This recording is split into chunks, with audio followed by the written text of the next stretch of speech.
بالقاسم المصطفى محمد وآله الطيبين الطاهرين ve ashabihil muntecebin. Hop. Biz cisim hakkında beş görüşün var olduğunu, cisim bağlamında ortaya atılan görüşlerin beş tane olduğunu ve beş tanesini en azından Allame Tabatabai burada zikrediyor. Hop. Genel anlamda bu görüşlerden bir tanesi cism muttasıldır. Eczalardan, parçalardan oluşmadığını söylüyor. Ve bu cisim ki eczalardan ve parçalardan oluşmadığını savunan görüş kendi arasında ikiye ayrılmış. Bu tek parça halinde olan, dışarıda ve hakikatte tek parça halinde olan, gözlerde hissi idraklarda tek parça halinde olduğu gibi gerçeklikte de tek parçadan oluşmuş olan bu cism kısımlandırmaya zihnen, aklen kısımlandırılmaya müsait olduğunu savunuyor. Bu iki görüş buraya kadar müttefıkul kavldir. Yani her iki görüş cismin muttasıl olduğunu, birbirinden ayrı, birbirinden fasılalı eczalardan oluşmadığını, tek parçadan oluştuğunu kabul ediyor ve bu tek parçadan oluşmuş olan cismin aklen, zihnen kısımlandırılabilir. Buraya kadar bu iki görüş aynı görüştedirler. Sadece ayrıldıkları nokta budur ki birisine göre bu kısımlandırma bir noktada son buluyor, dışarıda kısımlandırılması son bulduğu gibi zihinde de kısımlandırılması son buluyor. Bir kısmı bu Şehristani'ye nispetlendirilmiş olan görüştür. İkinci görüş de bu kısımlandırma hiçbir noktada son bulmuyor. Sonsuza dek zihinde, akılda sonsuza dek bu kısımlandırılabiliyor. Ve bu görüş de hükemaya, hakimlere nispetlendirilmiştir. Bu iki görüşü cismin muttasıl olduğu noktada ittifak ettiklerini ancak bu parçalanma noktasında son buluyor mu, son bulmuyor mu noktasında birbirinden ayrıldıklarını söylüyor. Şimdi cismin birçok parçadan, zerreciklerden, birbirinden ayrı parçalardan ve aralarında fasıla olan parçacıklardan oluştuğunu kabul edenlerin görüşlerini şimdi açıklıyor. Değerli hocam, burada mütekellim ve felsefecilerin arasında bu ayrılık yani kainatın kadim olmasına götürüyor mu? Neden böyle yani felsefeciler ve ayrı düşünüyorlar? Böyle bir şey var mı? Yani bize göre Yok, şeysi onunla nedir? onunla onunla kıdemle burada en azından şimdiki zahiren kıdemle bir irtibatı söz konusu değildi. Cisim bir mahuve cisim üzerinde yoğunlaşmış ve cisim bir mahuve cismin hakikati nasıldır? Neden meydana gelmiş noktasında. Çünkü cisimlerin madde nitelikli olan varlıkların hadis olduğunu felsefeciler de kabul ediyor. Sadece ilk maddenin hadis olduğunu kabul etmiyor felsefeciler. İlk madde. Ama ikincil derecedeki maddelerin hepsinin hadis olduğunu kabul ediyor. Bilakare biz bu alemde yaşıyoruz, gözlerimizle görüyoruz. Değişim, dönüşüm söz konusudur. Bu değişim, dönüşüm açıktır, nettir.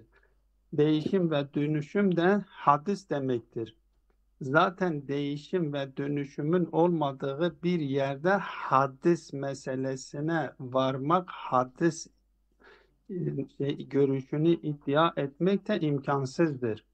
Muhakkak bir yerde değişkenlik olacak ki değişim ve dönüşüm olacak ki orada hadis meselesinin söz konusu olduğunu diyebilelim.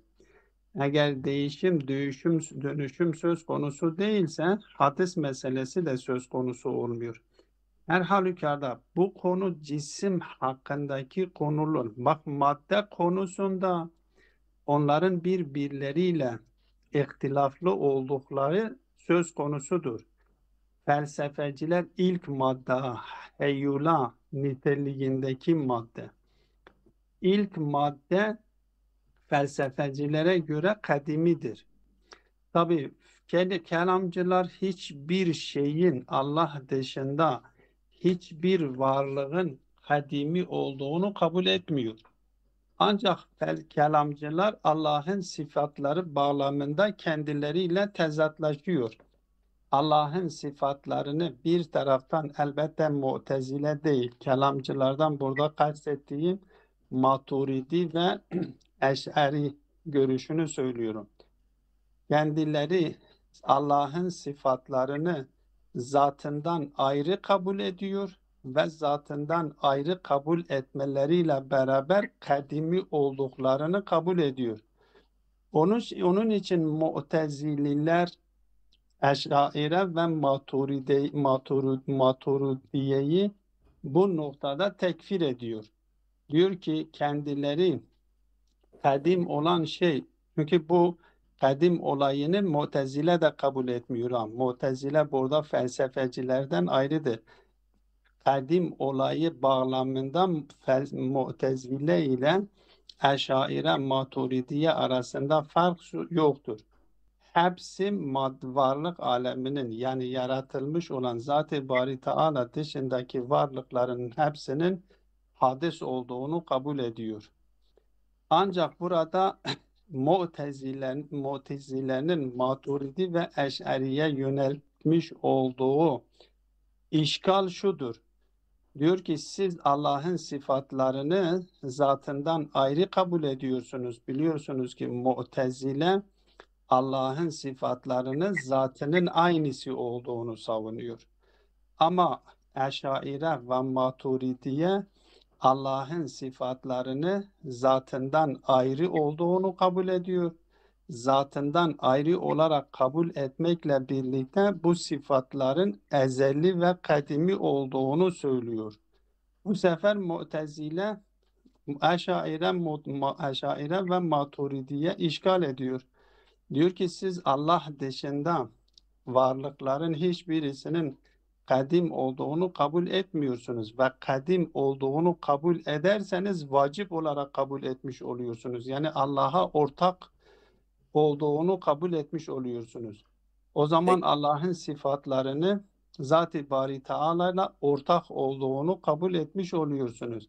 Eğer sıfatları zattan ayrı kabul edip ve kadim olduklarını söylersek o zaman kadimi olan zati sıfatlarla birlikte kadimi varlıklar 8 tanedir. Bir Zat-ı Bari Teala bir de 7 tane sıfat vardır. Zati sıfat vardır. Mütekellimlerin saymış oldukları. Dolayısıyla Eş'aire ve Maturidiye'ye göre 8 tane kadimi olmuş oluyor. Elbette Maturidi tekvin sıfatını da bunu ekliyorlar. Çünkü Maturidi'ye göre sıfat-ı zati 8 tanedir. Tekvin o 7 tanesine tekvini de yapıyorlar, ilave ediyorlar. Eş'aireye göre 7 tanedir. Dolayısıyla Eş'airelere göre kadim olan varlıklar 8 tane olmuş oluyor. Maturidilere göre 9 tane olmuş oluyor. Dolayısıyla burada tekfir ediyor. Onların arasındaki bir ihtilaf meselesidir. Seydam Yani Alacavat bir demek şey mi diyor? istediğim efendim Seydam Alacavat bir şey mi diyor? He, Seydam, özür dilerim. Seydam Meleşakir'in cevabı Seydam, Seyda konunun dışına çıktı. Yani min gayri had olarak yani zaten biz konuyu tam anlamıyoruz. Seyda dışına çıkınca bu konuyu da anlamayacağız. Benim anladığım kadarıyla Seyda tekrar konuya dönse burada Seyda'nın bize anlatacağı vücut ile mahiyet, yani vücudun özellikleri mahiyetten farklı olanları Seyda bize anlatıyor. Seyda o konuyu fazla şey etmeseydi Yok. dakika Yok, olarak dikkat edin bir şey nokta. Şakir hocamız bu cisim hakkındaki felsefecilerle kelamcılar arasındaki ihtilaf hadis meselesiyle irtibatlı mıdır değil midir diye sordum. Aynen. evet.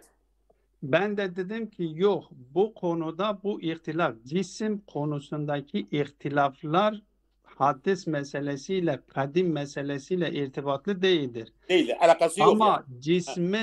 cismin oluşumuna kaynaklık yapan madde ise evet, madde konu. Çünkü biz daha önce söylemiştik ki cisim madde ile suretin birleşmesiyle oluşmuş olan bir hakikattir, bir cevherdir.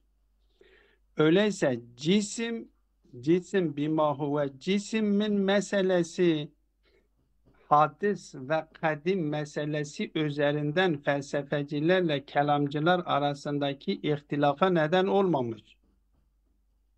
Çünkü burada cisim onların söz bu konuda şeyleri yoktur. İhtilaf şeyleri yok. İhtilafları hadis meselesiyle irtibatlı değildir. Ama cisme kaynaklık yapan madde ise evet, madde felsefeciler diyorlar ki kadimidir ama mütekellimler diyorlar ki yok, hadistir. Burada ihtilaf söz konusudur. Ama cisim hakkında açıklamış oldukları görüş ve farklılıklar hadis meselesiyle, kadim meselesiyle irtibatlı değildir. Bu kadar yeterdir sanırım. Evet. Hop. Şimdi kelamcılar, elbette kelamcılar şimdi bugün okuyacağımız görüş kendi içinde. Bakın bu noktada bu üç görüş aynı düşünüyor. Cisim parçacıklardan, bu parçalar da birbirinden ayrıdır. Aralarında fasıla vardır. Yani aralarında bir boşluk var.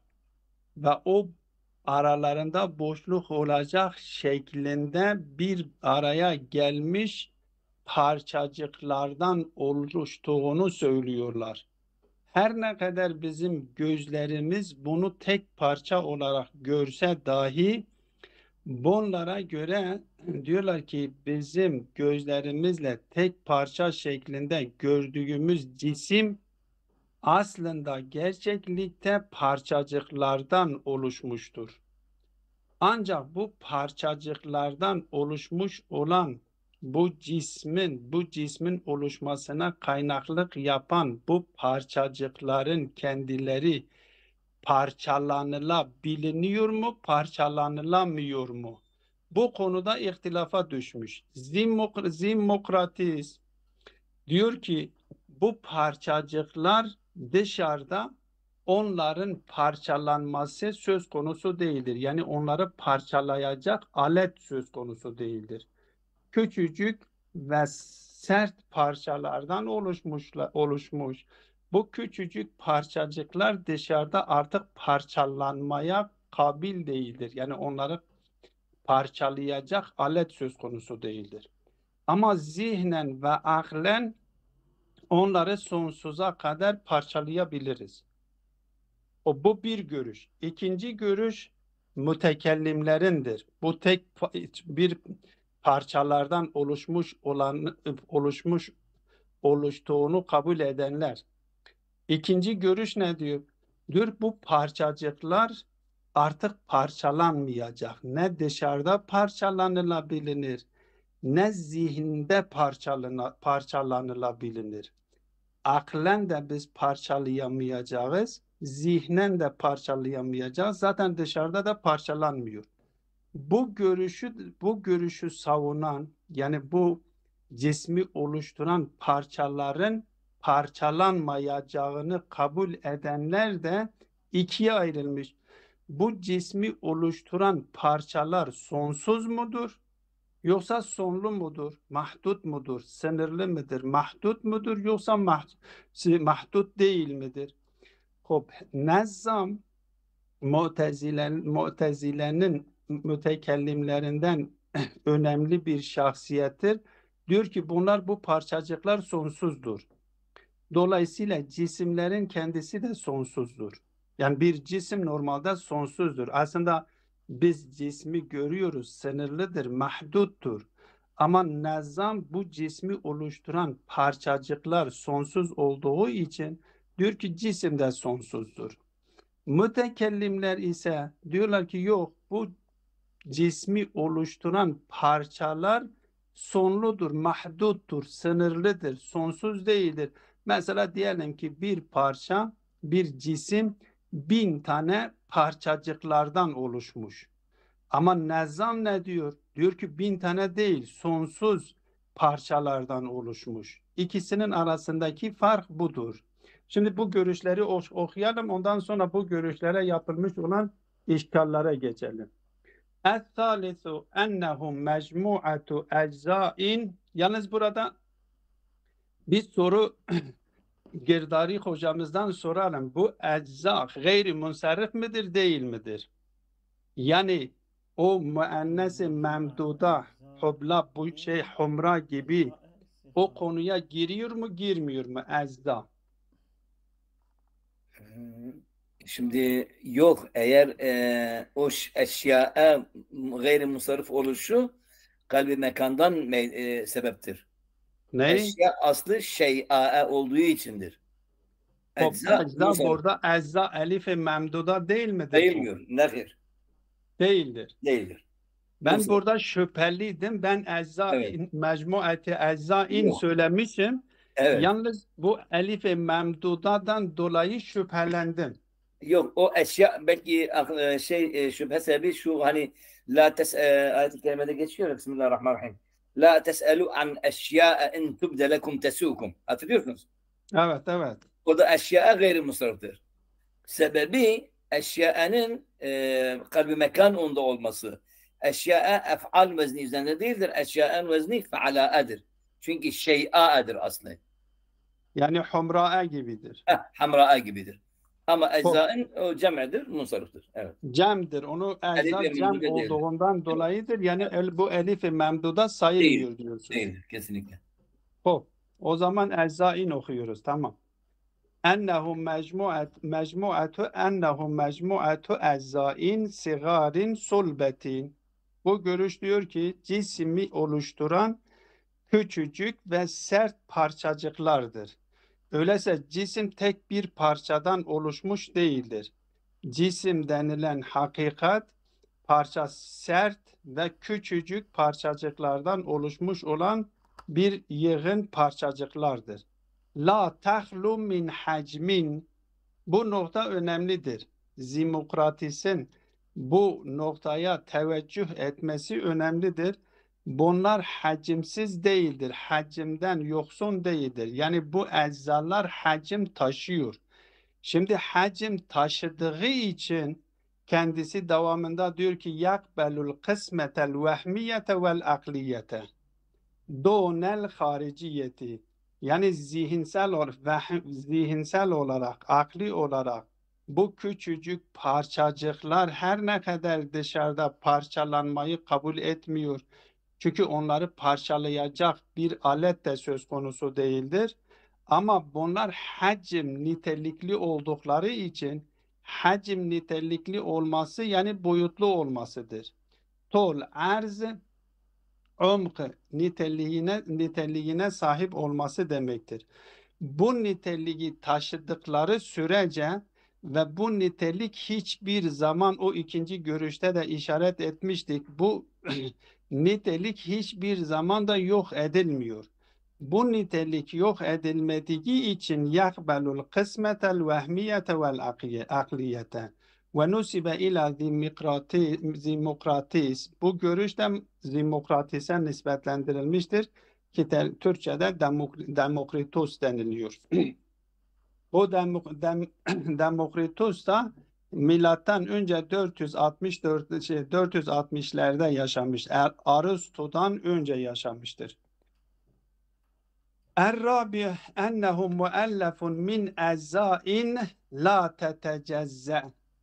Bu da yine birinci görüşle, bu üçüncü görüşle bu noktada kendisi hemfikirdir. Yani cisim eczalardan oluştuğunu kabul ediyor. Ancak o eczalar la tetecezze, artık parçalanmayı kabul etmiyor. La haricen ve la vehmen ve la aklen. Ne haricen, ne vehmen, ne aklen bu parçacıklar artık parçalanmayı kabul etmiyor. Ve innema takbelul işaretel hissiyete. Sadece işareyi hissi, hissen onlara işaret edilebiliyor. Bu görüş öyleyse burada eczalardan oluşmasında Zimokrates'la aynı görüştedir. Ama bu cismi oluşturan parçaların zihnen ve aklen parçalanmayacağını kabul etmekte Zimokrates'ten farklılaşıyor. Ve hiye mütenahiyetun. Bu eczalar da mehduttur. Yani sınırlıdır. Bir cismi oluşturan parçacıklar mesela diyelim 1000 tanedir. Diyelim ki milyon tane kabul edin. Ama sınırlıdır. Her halükarda bunlar mehduttur. Zavatu ve fevasile fil cismi. Bu eczalar da cisimlerde aralarında bir fasıla da söz konusudur. Yani bu cismi oluşturan bu parçacıklar yan yana gelmiş ve iki yan yana gelmiş bu parçacıklar arasında da ne vardır? Fasıla vardır.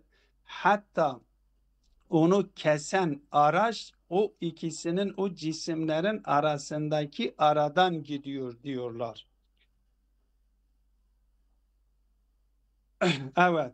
Temurrul aletul katta'atu min mevadi'il fasli. O kesici olan alet onların arasındaki olan o boşluktan, o aralarındaki fasıladan geçiyor diyor.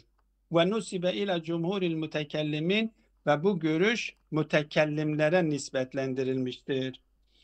El-hamisu, beşinci görüş bu mütekellimlerin görüşüyle aynısıdır. Sadece mütekellimlerin görüşüyle farklılığı bu cismi oluşturan parçacıklar mahdut değildir, sınırlı değildir. Mütekellimler diyorlar ki mütenahiyetundur.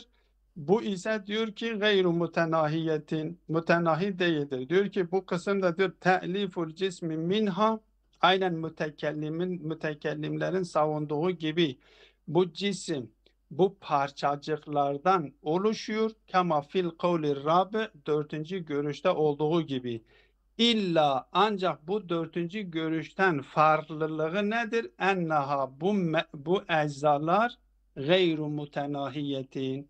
Dikkat edin, parçalanmaları sonsuza kadar gidiyor demiyor ha. Bu dışarıdaki cismi eğer zihinde bu parçalanmaları sonsuza kadar gidiyor derse üçüncü görüşle bir olmuş oluyor. Zimokrates'in görüşü olmuş oluyor.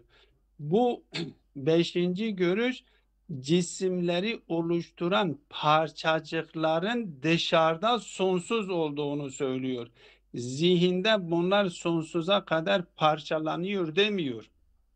Dışarıda o cismi oluşturan parçacıklar mahdut değildir, sınırlı değildir. Mütekellimler diyorlar ki sınırlıdır. Farz edelim dışarıda bir masayı dikkate alalım. O masayı oluşturan parçacıklar, felsefeciler diyorlar ki, kelamcılar diyorlar ki mesela 100.000 tanedir. Bu beşinci görüş sahibi ki nezzama nispetlendirilmiş diyor 100 tane de 100.000 değildir, sonsuzdur. Bu parçacıklar sonsuzdur. Bu böylelikle 5 görüşü açıklamış oldu. Şimdi Allama geliyor bu görüşlerin hepsini bir şekilde sadece Zimokrates'in görüşü dışında, Zimokrates'in görüşünü kabul ediyor. ve Zimokratis'in görüşü dışındaki diğer görüşlerin her birisinin bir doğruluk payı bir de yanlışlık payı söz konusu olduğunu ve o yanlışlık payından dolayı ki o doğruluk payında Zimokratis'le aynıdır. Felsefeciler ikinci görüş Zimokratis'le şu noktada birleşiyor. Sonsuza aklen, zihnen sonsuza kadar bunlar parçalanmayı kabul ediyor. Dolayısıyla Zimokratis'in görüşü bu noktadan hakimlerle aynı olmuş oldu. Ki nedir? Nasıl ki hakimler, filozoflar o parçacık tek cisimden oluşmuş olan o parça tek parça şeklindeki olan cisim zihinde, akılda sonsuza kadar parçalanabilir. Bu noktada Zimokratis'le aynıdır. Ama ikinci görüş, üçüncü görüşten ayrıldığı nokta nedir? Üçüncü görüş diyor ki bu cismi oluşturan parçacıklardır. Tek bir parçadan oluşmamıştır. Ama hakim olanlar, filozof olanlar diyorlar ki tek parçadan oluşmuş. Gözümüzün gördüğü gibi dışarıda hakikati de tek parçadandır. Zimokratis diyor yok.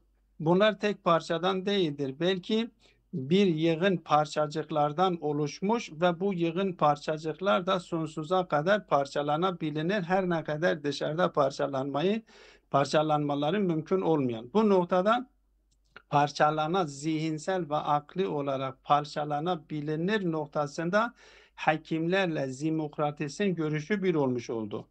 Bu sefer kelamcılarla üçüncü görüşle beşinci görüş arasındaki fark elbette bu üçüncü görüş birinci görüşle de tabii olarak ayrılmış oldu. Çünkü birinci görüş de diyor ki tek bir parçadır. Üçüncü, dördüncü görüşten de ayrıldığı da ortadadır. Üçüncü görüş diyor ki bu aklen ve zihnen sonsuza kadar bunlar parçalanabiliyor. Ama dördüncü görüşle beşinci görüş diyor yok parçalanmıyor. Zihnen parçalanmıyor.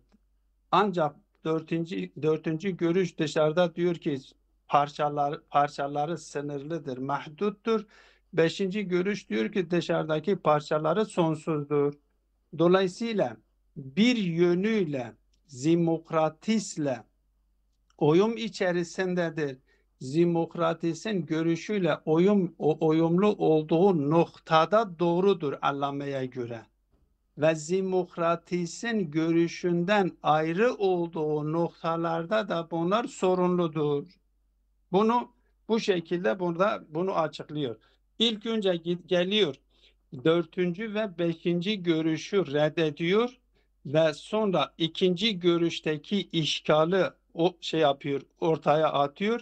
En son birinci görüşün işgalini söylüyor ve dördüncü son olarak kendi görüşünü belirtiyor. Diyor ki ve yedfa'ul kavleyni ve yudfa'u ويدفع القولين الرابع والخامس mi okuyacağız? الرابع والخامس olacak herhalde. أنما أدعي من الأجزاء التي لا تتجزأ إن لم تكن ذوات حجم. Hocam ve yedfa'ul kavleyni el-rabi'a vel hamse bedel yapıyoruz. Kavle el-Rabia evet ben yapıyorum. El-Rabia var. Bir şunu da söyleyeyim sorayım hocam. Bu zevat cem elif tam mıdır değil midir? Zatünün ismi cem'idir tabii ona diyoruz. Yani O zaman elif tayla cem olunmuş değil mi? elif tayla cem olmuş ama ismi cem'dir. Nesbesi kesreyledir. Muhakkili değildir. Evet. Nesbesiyle kesreyledir. Burada da bazen takılıyorum yani olarak. ويدفع القولين الرابع والخامس أن ما أدعي من الأجزاء التي لا تتجزأ إن لم تكن ذوات حجم امتنع أن يتحقق من اجتماعها جسم ذو حجم بالضرورة. Şimdi buradaki temel işgal budur. Bu dördüncü görüşle beşinci görüş bunu savunuyor. Diyor ki cismi oluşturan parçacıklar, zerrecikler parçalanmıyor. Niye parçalanmıyor? Diyor ki çünkü hacme sahip değildir. Hacimleri yoktur. Yani küçücük parçacıklardır ki hacim sahibi değildir. O hacim sahibi olmayan varlıkların boyutları yoktur. Ve boyutu olmayan varlıkların ne kadar yan yana koyuyorsan koyun, sıfırların yan yana koyması gibidir. Daha önceki derslerde de buna işaret etmiştik. Sıfırların 1000 tane sıfır yan yana koyun, sıfır sıfırdır. Sıfırların yan yana koymasıyla sıfırların sıfırdan çıkması imkansızdır. Mümkün olan varlıkların 1000 tanesini, 100.000 tanesini yan yana koyun, mümkün olmaktan çıkamıyor. Öyleyse bu mümkün olmaktan çıkabilmesi için vacip ile birleştirilmesi gerekiyor. Sıfırdan da çıkabilmesi için bir adet, bir sayıyla biz sayıyı başlarına getirmemiz gerekiyor. Mesela bir sayısını başına getirmemiz gerekir. O zaman o sıfır değer kazanıyor. Sıfırların başına bir sayı gelmedikçe binlerce sıfırı yan yana koysak sıfır sıfırdır. Diyor ki hacmi olmayan, yani boyutlu olmayan binlerce varlıkları yan yana koysanız bu varlıklar hacimli varlığa dönüşmesi imkansızdır. Sıfırlar gibidir. Eğer siz diyorsunuz o parçacıklar artık basittir ve artık parçalanmayı kabul etmiyor. Artık hacim nitelikli değildir. Boyutlu nitelikli değildir. O zaman bu cisim onlardan nasıl meydana gelmiştir? Bu bir cismin hacim nitelikli olmayan varlıklardan meydana gelmesinin mümteni olduğunu diyor bedihidir. İmtena en yetehakkaka min içtimaiha cismun, bu hacim sahibi olmayan, boyutlu nitelikli olmayan, tol, arz, umk özelliğini taşımayan parçacıkları yan yana getirmekle imtena en yetehakkaka min içtimaihima cismun zu hacmin, hacim sahibi olan bir cismin bunlardan meydana gelmesi mümteni'un bid darure, yani bil bedaha, bedihidir ki bunlardan cismin meydana gelmesi mümtenidir. Ve in kanet zavati hacmin lazimehel, yok. Eğer siz diyorsunuz bu cisim, bu parçacıkların hacmi vardır ve hacmi olduğu için bu cismi oluşturabilmişlerdir. Eğer hacim yoksa cismin oluşturmaları imkansızdır. Bu mümteni'un bir daruredir. Ama yok, eğer siz deseniz ki onların hacmi vardır, hacimli oldukları için, hacim nitelikli, boyutlu nitelikli oldukları için bunlar ne yapmıştır? Cismi oluşturabilmişlerdir. Eğer o parçacıkların hacim nitelikli olduklarını kabul ederseniz, o zaman her ne kadar dışarıda onları parçalayacak bir alet yoktur ise de, ama vehimde ve akılda onların parçalandırılması da bir daruredir. Onun için diyor ve in kana zavati hacmin, eğer hacim sahibi olmasa cisim oluşturmuyor. Ama eğer hacim sahibi ise lazimehel inkisamul vehmiyyi vel akliyi bir darure. O zaman onların kısımlandırılması bir daruredir, bedihidir. Delile ihtiyaç duymuyor.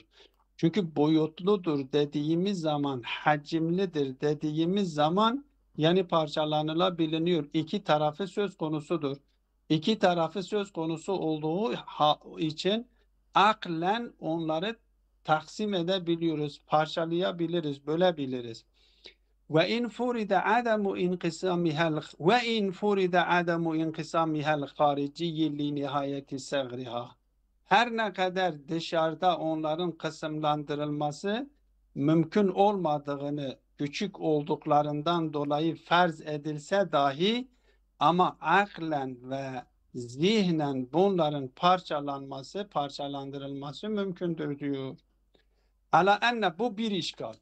Öyleyse onların o parçacıkların bakın nereye işgal ediyor? Bu üçüncü ve dördüncü görüşün neresine ihtiyaç? Cismin parçacıklardan oluştuğuna işgal etmiyor. O cismi oluşturan parçacıkların parçalanılabilir mi? Hacim nitelikli midir, değil midir? Mütekellimler diyorlar hacim nitelikli olmadığı için parçalanmayı da kabul etmiyor mutlakan. Yani mutlakan ne dışarıda parçalanmayı kabul ediyor ne zihinde parçalanmayı kabul ediyor. İşgal tuttuğu nokta burasıdır. Diyor bunlar eğer hacim yoksa o zaman cisim oluşturulmuyor onlardan. Hacim varsa o zaman nedir? Cisim parçalanması söz konusudur. Bu bir işgal. İkinci işgal da diyor ki ala ennaha law kanet gayre mütenahiyetin ki bu o görüşüne beşinci görüşe yani zaman nispetlendirilmiş olanına ala ennaha law kanet gayre mütenahiyetin kanel cismul mutekevvinu min içtimaiha gayre mütenahil hacmi bi darure. Bu işgal da o beşinci görüşedir. Beşinci görüş ne diyor? Beşinci görüş diyor ki bu cismi oluşturan parçacıklar sonsuzdur. Allame diyor ki eğer cismi oluşturan parçacıklar mahdut değildir, sınırsız ise o zaman cismin kendisi de sınırsız olması gerekiyor. Bir darure. وقد أقيمت على وقد أقيمت على بطلان الجزء الذي لا يتجزأ وجوه من البراهين مذكورة في المطولة. Evet. Oraya kadar onu 5. görüşe ihtiraz ediyor ve o gayri mütenahi olmasını kabul etmek de mümkün değildir. Çünkü cismin kendisi mütenahidir. Cismin kendisi sınırlıdır, mahduttur. O harici midir, zihni midir? Yok haricde bu harici beşinci görüş haricde bu cismi oluşturan parçacıkların sonsuz olduğunu söylüyor. Beşinci bu ala enneha law kanet gayre mütenahiyetin bu işgal beşinciye yöneliktir. Önceki işgal hem dörte hem beşe yöneliktir. Çünkü beşinci dikkat edin 4 ile 5 diyor ki cismi oluşturan parçacıklar parçalanmıyor. Aklen, zihnen ve haricen. Bu 4 ile 5 arasında müşterektir. Cisimleri oluşturan parçacıklar parçalanmıyor. Ne haricen ne zihnen. Ama bu cismi oluşturan bu parçacıklar mahdut mudur? Yoksa sınırsız mıdır? Mütekellimler diyorlar ki mahduttur. Bu mahdut oluşuna allame işgal etmiyor. Sadece onların parçalanmayacağına, hacim nitelikli olmadığını savunduklarına ihtiraz ediyor. Ama beşinci görüş diyor ki bu cismi oluşturan parçacıklar gayri mütenahidir.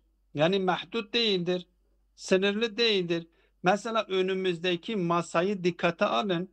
Bu masayı oluşturan parçacıklar, zecrecikler sonsuzdur. Parçalanabilir demiyor ha. O parçacık artık parçalanmayan parçalar sonsuzdur diyor. Parçalanmayan parçalar sonsuz diyor. Allame buna da itiraz ediyor. Diyor ala enneha law kanet gayre mütenahiyetin eğer bu parçacıklar ki parçalanmayan parçacıklardır bunlar gayri mütenahi olursa, mahdut olmazsa, sınırlı olmazsa kanel cismul mutekevvinu min içtimaiha, onların cem olmasıyla oluşmuş olan cisim de gayre mütenahiyil hacmi bir darure. Hacim olarak gayri mütenahi olacak. Oysa benim önümdeki mesela telefon elimdedir. Mahduttur, sınırlıdır, küçücüktür bir parçadır. Bu sınırlıdır. Eğer bu telefonu oluşturan parçalanmayacak parçacıklar sonsuz olmuş olsaydı, o zaman benim elimdeki bu telefon da sonsuz olması gerekiyordu. Bir darure. Oysa ki öyle değildir. Anlaşılıyor ki dördüncü görüşe bir ihtiraz yapıyor ki hacim olduklarını reddediyor. O hacim olmadık hacim olduklarını reddetmeye işgal ediyor. Diyor eğer siz bu parçacıkların hacm olduklarını reddederseniz onlardan cisim meydana gelmiyor. Cismi oluşturmuşlarsa öyleyse hacim niteliklidir. Hacim niteliklidirlerse dışarıda bunları parçalayacak bir alet olmasa dahi zihnimizde sonsuza kadar bunları parçalayabiliyoruz. Beşinci görüşe bu itirazla birlikte bir itiraz daha yapıyor. O itiraz nedir? Diyor ki sen diyorsun ki bu önümüzdeki cismi oluşturan parçacıklar sonsuzdur. Diyor eğer bu önümüzdeki cismi oluşturan parçacıklar yani parçalanmayan parçacıklar sonsuz olmuş olsaydı bu cismin kendisi de sonsuz olması gerekiyor. Cismin sonsuz olmadığı gösteriyor ki o parçacıklar da sonludur. Yani mütekellimlerin kabul etmiş olduğu sonluğu kabul ediyor. Hoş. وَقَدْ اُقِيمَتُ عَلَى بُطْلَانِ الْجُزْءِ الَّذِي لَا يَتَجَزَّى. Bu mütekellimlerin savunmuş olduğu görüşe diyor ki nedir? Cüz-i la yetecezze deniliyor. Cüz-i la yetecezze daha önceki derslerde de işaret etmiştim. Kelamcılarla felsefeciler arasındaki en tartışmalı konulardan bir tanesi de budur. Cüz-i la yetecezze var mıdır yok mudur? Bazen cüz-i la yetecezze ile ifade ediliyor. Bazen cevherül ferd ile ifade ediliyor. Cevherül ferd var mıdır yok mudur? Yani parçalanmayacak bir cevher var mıdır yok mudur? Mütekellimler diyorlar ki parçalanmayan bir cevher vardır ki o da nedir? Cisimdir. Cismi oluşturan parçacıklardır. Yahut da cüz-i la yetecezze vardır diyorlar. Diyor ki uzun kitaplar, detaylı yazılmış olan kitaplarda bu cüz-i la yetecezze görüşünü iptal etmek için birçok delil getirmiş. Biz burada sadece bir tanesine işaret ettik. Diyor ve kad uqimet ala butlanil cüz-i lezi la yetecezza vucuhum minel berahini mezkuretun fil mutavvelati. O uzun yazılmış olan kitaplarda bu deliller zikredilmiştir. Biz burada bir tane delille yetiniyoruz. Dolayısıyla hulasa özet olarak kendisi 4. ile 5. görüşü iki delille reddediliyor. Bir delil 5 ile 4 için müşterektir. Bir delil de sadece 5'e yöneliktir. Ve ikinci görüşü de işgalli olduğunu söylüyor. İnşallah bunu da yarın ve sallallahu ala Muhammedin ve alihi teyyibine tahirin. Evet. Hepinize hayırlı günler.